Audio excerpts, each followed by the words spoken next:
sesuatu, tetapi macam-macam cara orang melihat. Contoh, orang muda kalau dia melihat laut, apa dia nampak? Kalau orang tengah cinta, dia nampak asyiknya laut, deruan ombak itu mengingatkan aku pada sini. Ini kalau boleh hujung minggu ni nak ajak dating, bagus duduk celah batu ni. Itu orang tengah cinta melihat laut. Tapi kalau orang yang memang ada kemahiran, ada kepandaian, dia melihat laut, dia nampak apa dalam laut itu. Nelayan melihat laut, rezeki aku, banyak ikan. Orang yang boleh menyelam sampai ke dasar, dia akan melihat mutiara lah, apa benda khazanah laut, batu karang dan macam-macam. Maknanya bukan semua orang lihat sesuatu tu sama apa yang dia lihat. Maknanya lain. Sebab itu Nabi Muhammad, tegaknya Nabi Muhammad itu sebagai contoh, tetapi bagaimana kita melihat Nabi Muhammad itu. Tuan-tuan, sebab itu walaupun kita sama-sama Islam, bukan semua orang Islam melihat Nabi Muhammad itu contoh yang terbaik.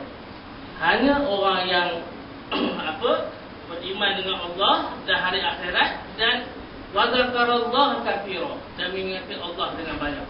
Sebab itu tuan-tuan, kalau kita nak menghayati Nabi Muhammad SAW, kita sambut kelahiran Nabi Muhammad, kita nak hati bagaimana kita nak mencintai, mengasihi Nabi Muhammad, kita kena ingat Allah Subhanahu Wa Taala dengan ingatan yang banyak. Wa dzakarallaha katsira. Kita kena berzikir, kita mengingat Allah, baru kita ada rasa cinta kepada Nabi Muhammad. Kalau tidak, kita akan melihat sebagaimana sebahagian daripada orang melihat Nabi Muhammad. Ada ramai orang melihat Nabi Muhammad dengan pandangan yang jijik, dengan pandangan yang macam-macam. Ada orang tengok apa sunnah Nabi Muhammad, lepas makan jilat jari, kata apa senonoh ada.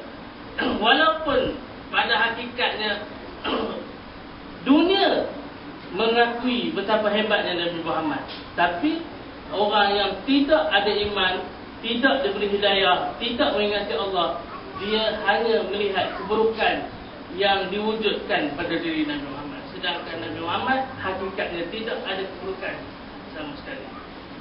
Tuan-tuan yang dirahmati Allah, saya sebutkan bukan sifat, bukan rupa Nabi yang perlu kita bangga, bukan itu yang perlu kita bahaskan, kerana itu sifat kejadian Nabi, cantik macam mana pun kita tak boleh ikut. Handsome macam mana pun Nabi, berjambang ke, berjanggut ke apa ke, yang jenis janggut tak tumbuh-tumbuh, tak mahu juga. Kan? Bukan semua orang lelaki ada janggut. Saya alhamdulillah seimam pun ada janggut. Adik-beradik saya ingat adalah seorang dua yang janggut. Itu pun sebatu satu janggut. Mana sunnah nak ikut Nabi berjanggut tu tak semua orang boleh. Apatah lagi rupa paras Nabi. Maknanya kalau kita duk bincang itu, sampai bila kita bincang pun manfaat tak berapa ada. Sebab itu yang paling penting, kita kena bincang sunnah Nabi dalam bentuk sunnah yang boleh kita ikuti. Apa keistimewaan dan sunnah Nabi yang boleh kita ikuti, yang boleh kita amalkan dan boleh kita hayati. Tuan-tuan yang dirahmati Allah, Nabi bawa kepada kita bukan rupa parah dia. Itu dah memang kejadiannya, dan bukan itu yang Nabi nak sampai kepada kita. Yang Nabi sampai dan Nabi bawa dan Nabi diutus oleh Allah sebagai panduan, sebagai ikutan, contoh terbaik bagi kita umat Nabi Muhammad ini. Nabi bawa yang pertama akhlak. Yang Al-Quran menyebutkan innama bu'is, Nabi ni sebut innama bu'istu li utammima makarimal akhlaq. Akhlaq. Nabi sebut dalam hadis, dia sebut sesungguhnya aku diutuskan untuk menyempurnakan akhlak yang mulia. Aisyah bila ditanya bagaimana akhlak Nabi Muhammad sallallahu alaihi wasallam, Aisyah kata kana khuluquhul Quran. Sebab itu zaman Nabi dan para sahabat, Al-Quran ni ada dua bentuk.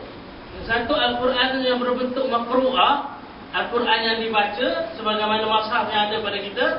Yang kedua Al-Quran yang berbentuk manzurah, yang boleh dilihat. Al-Quran yang boleh dilihat itulah tubuh badan Nabi SAW. Itulah akhlak Nabi SAW. Kemuliaan Nabi yang pertamanya kerana akhlaknya yang mulia. Apa kemuliaan? Contoh mulianya akhlak Nabi. Saya ambil satu contoh je. Satu contoh tetapi yang agak sampai ke puncak, yang susah kita nak jumpa pada hari ini. Yang saya sebutkan tadi pun memang tak mungkin kita akan jumpa contoh selepas Nabi yang seumpamanya. Tapi kalau nak ikut-ikut pun susah juga sebenarnya. Walaupun nak ikut dia boleh, tapi perlukan pengorbanan yang amat tinggi. Satu daripada contoh akhlak Nabi SAW, zaman awal-awal Nabi berdakwah menyebarkan Islam di Mekah, Nabi bila nak keluar rumah, Nabi kena melalui rumah-rumah orang kafir yang belum lagi menerima Islam, termasuk satu rumah Yahudi yang amat-amat musuh Islam. Sampailah satu hari bila Nabi lalu, sampai ke rumah dia dengan tak semena-mena sebaldi air jatuh daripada atas tingkap, habis lendun Nabi. Nabi tengok-tengok atas, rupanya punya marah dengan Nabi ni, sengaja tunggu Nabi dengan sebaldi air nak siram Nabi. Tuan-tuan, yang ni kampung Batu Masjid tak ada orang perangai buat macam ni.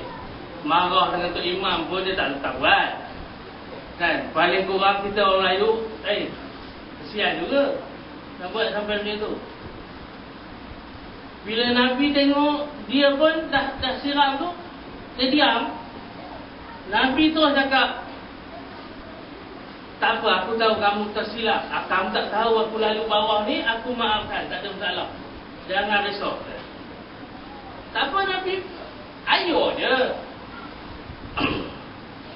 Kita waktu kemarau ni lah ria benar nak ayo kan. Kalau ada hujan, alhamdulillah. Kalau waktu biasa, punyalah action. Masuk sikit dah mengamuk. Dan begitulah, Nabi pun balik begitu. Esok lalu pula. Lalu besok, kali ni bukan air biasa. Senang cakap orang Perak air limbah. Ada orang tak tahu air limbah? Air limbah, air longkang. Adik-adik kau tak tahu kan? Air longkang, air limbah. Siram-siram air limbah, habis lendun Nabi. Nabi toleh, dia terus cakap, memang aku sengaja padan muka-muka. Tidaklah muka kan, cakap Arab lah. Padan muka-muka. Dia risau takut Nabi maafkan dia. Kita nak buat jahat dengan orang, tiba orang tak perasan kita buat jahat, marah juga. Kan? Tak puas hati. Dia kata, memang aku sengaja. Apa nak cakap? Mudah dia nampak sengaja.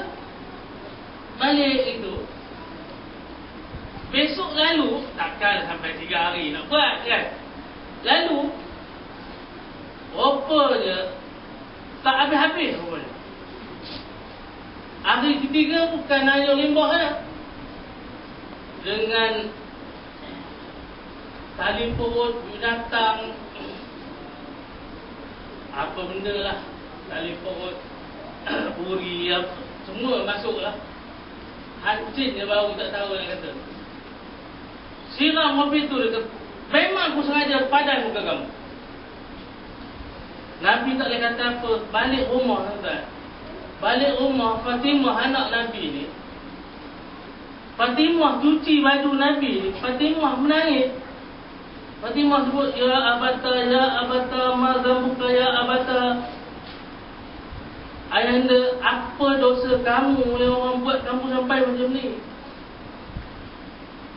Tahu, saya banyak kali cerita benda ni, sedih lagi tuan-tuan. Tak tahulah tentang seronok. Ini bukan cerita lawak kan. Sedih. Fatimah menangis, cuci baju Nabi, punya susah nak cuci.